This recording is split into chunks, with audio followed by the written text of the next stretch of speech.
Most important 70 question এই ভিডিওটোত আগবঢ়োৱা হৈছে মানৰ প্ৰথম আক্ৰমণ 1817 চনত হৈছিল মানৰ প্ৰথম আক্ৰমণ নেক্সট কোৱেশ্চন মোৱামৰীয়া বিদ্ৰোহ কেতিয়া হৈছিল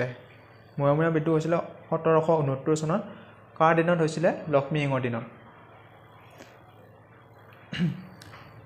কোৱেশ্চন নম্বৰ 3 লতাকটা ৰণ কাৰ দিনত হৈছিল লতাকটা ৰণ ৰাজেশ্বৰ সিংহৰ দিনত হৈছিল কোৱেশ্চন নম্বৰ 4 ধুদৰ আলি কোনজন ৰজাই সজাইছিল গদাধৰ সিংহৰ দিনত কোৱেশ্চন নম্বৰ 5 গদাধৰ সিংহই কোনটো মন্দিৰ সজাইছিল উমানন্দ মন্দিৰ কোৱেশ্চন নম্বৰ 6 কিমান চনত শৰাইঘাটৰ যুদ্ধ সংঘটিত হৈছিল 1671 চনত কোৱেশ্চন নম্বৰ 7 মীৰ জুমুলাই কেতিয়া অসম আক্ৰমণ কৰিছিল 1662 চনত কোৱেশ্চন নম্বৰ 8 নৰিয়া ৰজাৰ আহোম নাম কি আছিল শুটিংফা কোৱেশ্চন নম্বৰ 9 মুলা গাভৰু কাৰ পত্নী আছিল ফানচেংমুং বৰগোহাঁই পত্নী কোৱেশ্চন নম্বৰ 10 পাট্ট গোহাঁই পদৰ সৃষ্টি কোনে কৰিছিল চুহুংমুং হয়তো এই কোৱেশ্চনটো খুব ইম্পৰ্টেণ্ট হ'ব পাৰে কোৱেশ্চন নম্বৰ 11 কাফাৰ কিমান চনত মৃত্যু হৈছিল 1268 খ্ৰীষ্টাব্দত কোৱেশ্চন নম্বৰ 12 কামৰূপৰ পাল বংশৰ প্ৰতিষ্ঠাতা কোন ব্ৰহ্মপাল মোষ্ট ইম্পৰ্টেণ্ট কোৱেশ্চন হয় কোৱেশ্চন নম্বৰ 13 শালস্তম্ভ বংশৰ প্ৰতিষ্ঠাতা কোন আছিল কোৱেশ্চন ইয়াৰ এনসাৰটো হ'ব অপচন নম্বৰ ক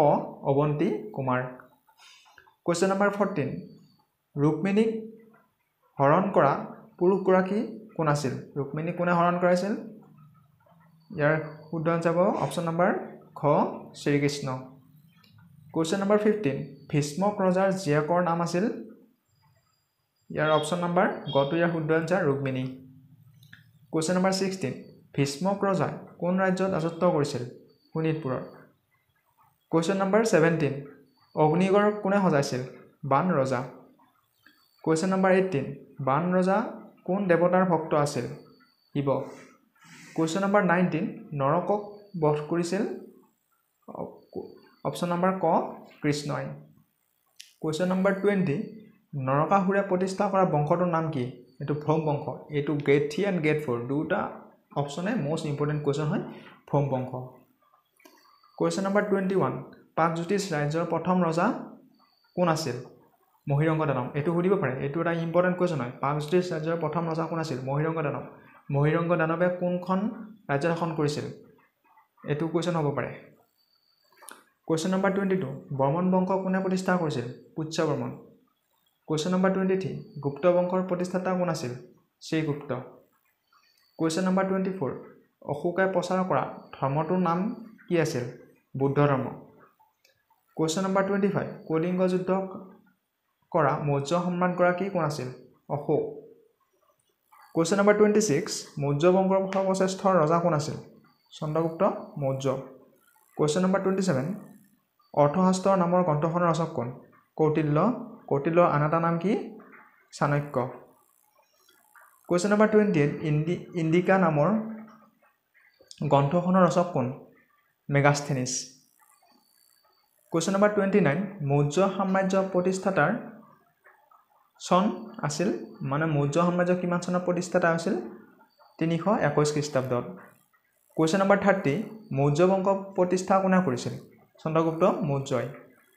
কোৱেশ্চন নম্বৰ 31 ৰিকখান উৎসৱ কোন জনগোষ্ঠীৰ লোকে উৎপাদন কৰে অপচন নম্বৰ ক আহোমসকলে question number 32 playing to win কোনে লিখিছিল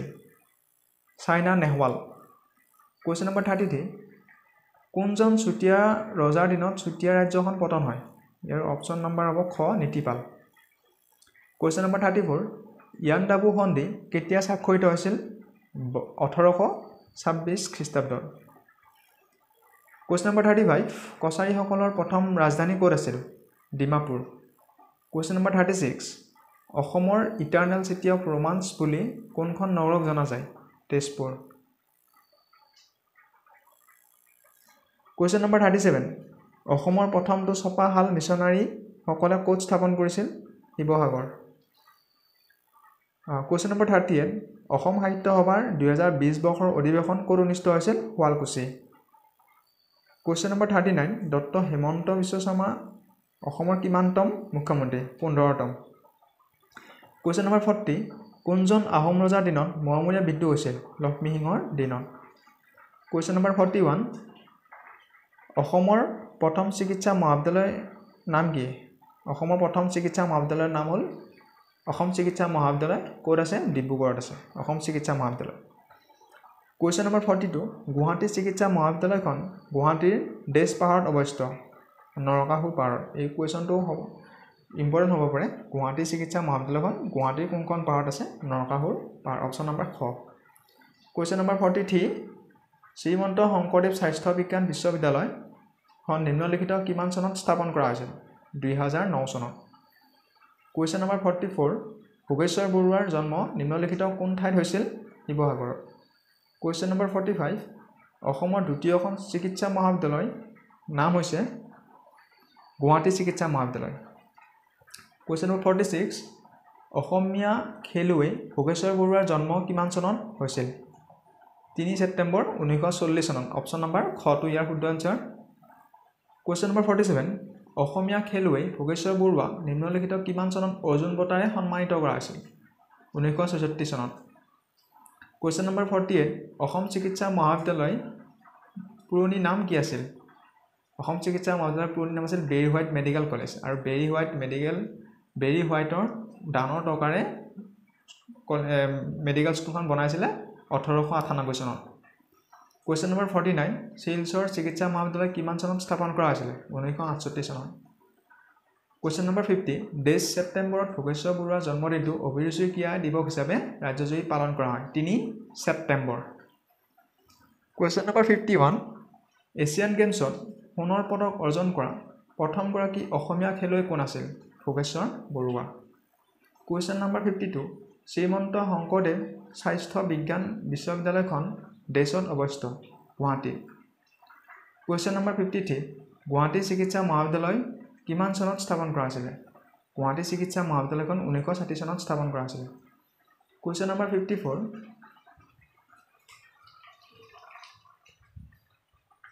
অসম চিকিৎসা মহাবিদ্যালয় নিম্নলিখিত কিমান চনত উদ্বোধন কৰা হৈছিল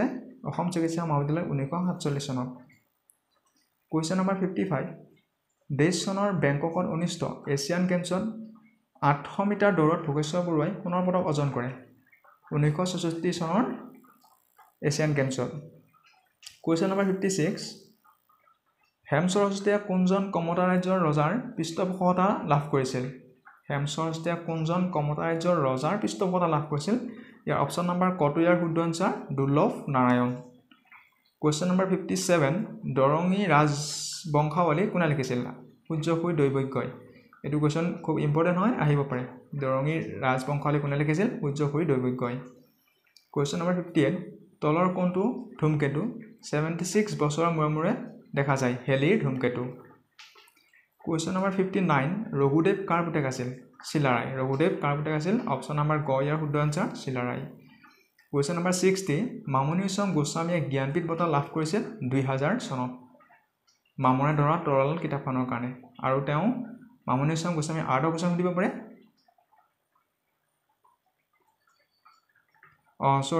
এইটো মামৰে ধৰা তৰালৰ কাৰণে নহয় মামৰে ধৰা তৰালখনৰ কাৰণে তেওঁ সাহিত্য একাডেমী বঁটা পাইছিলে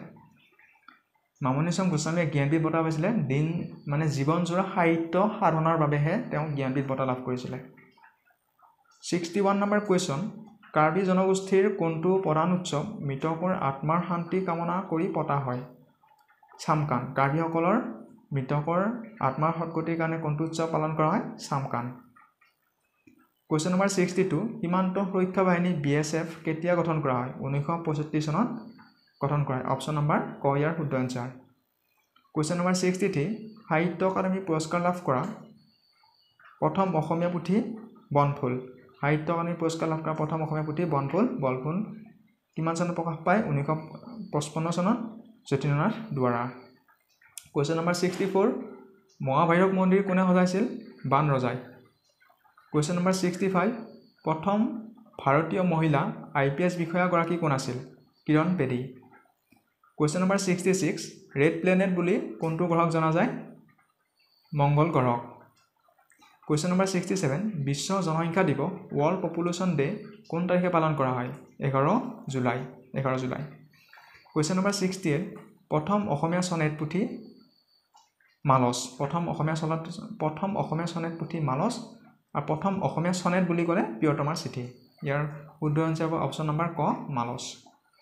কুৱেশ্যন নম্বৰ 69 মহাত্মা গান্ধীৰ ৰাজনৈতিক গুৰু কোন আছিল মহাত্মা গান্ধীৰ ৰাজনৈতিক গুৰু আছিল ইয়াৰ অপশ্যন নম্বৰ গ গোপাল কৃষ্ণ গোখলে এটো সেশনটো ইম্পৰ্টেন্ট কুৱেশ্যন হয় মহাত্মা গান্ধীৰ ৰাজনৈতিক গুৰু আছিল গোপাল কৃষ্ণ গোখলে কুৱেশ্যন নম্বৰ 70 ভাৰতৰ লগত আটাইতকৈ দীঘল আন্তঃৰাষ্ট্ৰীয় সীমাৰেখা কোনখন দেশৰ আছে ভাৰতৰ লগত আটাইতকৈ দীঘল আন্তঃৰাষ্ট্ৰীয় কোনখন দেশৰ লগত আছে অপশ্যন নম্বৰ খ বাংলাদেশ